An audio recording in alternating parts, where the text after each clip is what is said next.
नमस्कार दोस्तों, आप देख रहे हैं बुंदेली लहर और मैं हूं आपका होस्ट।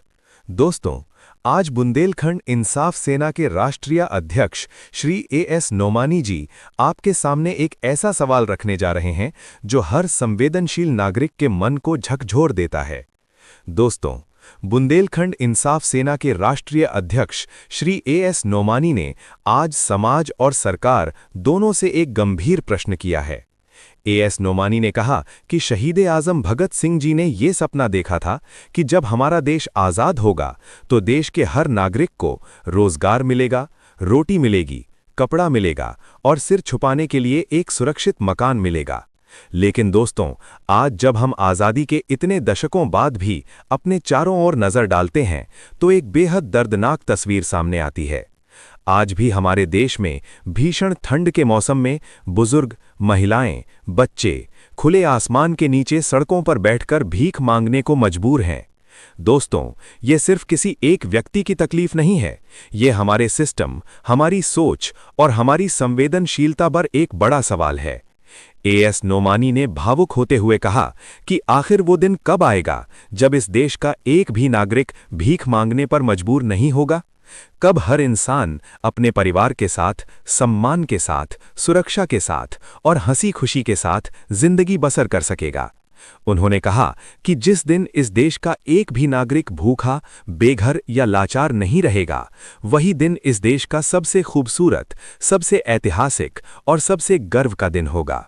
दोस्तों, बुंदेली लहर के माध्यम से हम भी यही अपील करते हैं कि सरकार, समाजसेवी संगठन और हर सक्षम नागरिक इस दिशा में आगे आएं, क्योंकि जब तक आखिरी इंसान सुरक्षित नहीं, तब तक विकास अधूरा है।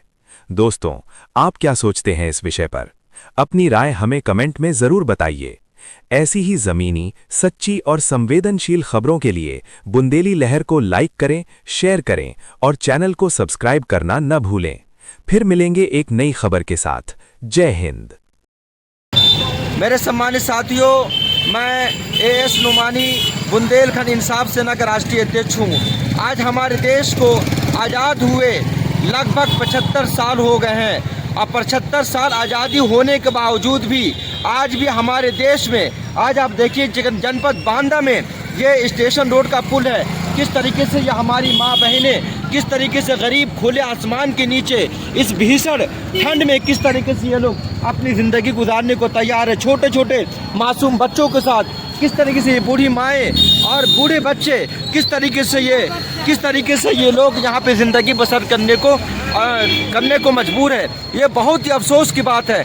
जिस तरीके से मैं आपको बता दूं कि हमारे देश के प्रधानमंत्री जी ने कहा था 2014 में कि अगर हमारी सरकार आती है तो इस देश के जितने भी सारे नागरिक हैं, जितने भी सारे बाशिंदे हैं, सभी लोग एक सुकून की ज़िंदगी जिएंगे।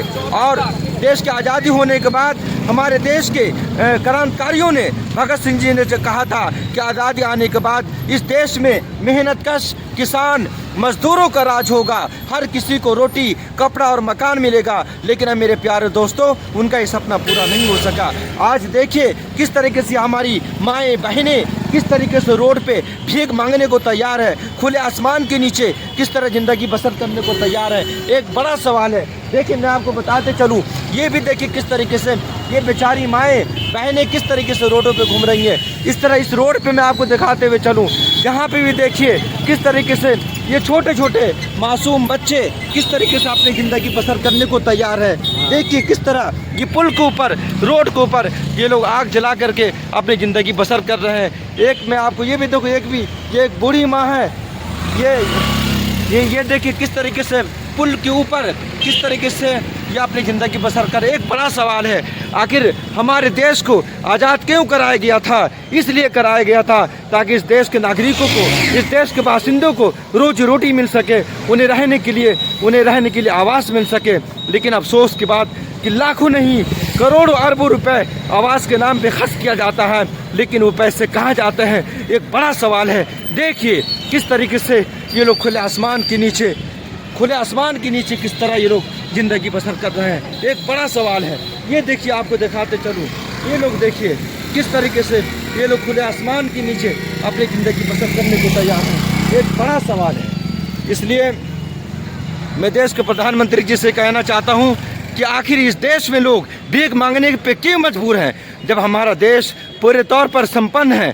हर तरीके से यहाँ में हर तरीके से हर काम हो रहे हैं, बड़े बड़े काम होते हैं। तो आखिर हमारे देश के गरीबों के लिए, हमारे देश के नागरिकों के लिए आखिर रोड पे खुले आसमान के नीचे भीषण ठंड में कैसे ये लोग अपनी ज़िंदगी बसर कर रहे हैं, एक बड़ा सवाल है। इसमें मोदी सरकार को चाहिए, केंद्र सरकार को चाहिए और माननीय हाई कोर्ट और सुप्रीम कोर्ट को भी चाहिए कि ऐसे मामले पर एक्शन लें कि आखिर हमारे देश में लोग भीख मांगने पर क्यों मजबूर है, भीषण ठंड में खुले आसमान के नीचे जीने को क्यों मजबूर है, एक बड़ा सवाल है। इसमें माननीय सुप्रीम कोर्ट और माननीय हाई कोर्ट के माननीय जस्टिस साहब को इसमें फैसला लेनी चाहिए।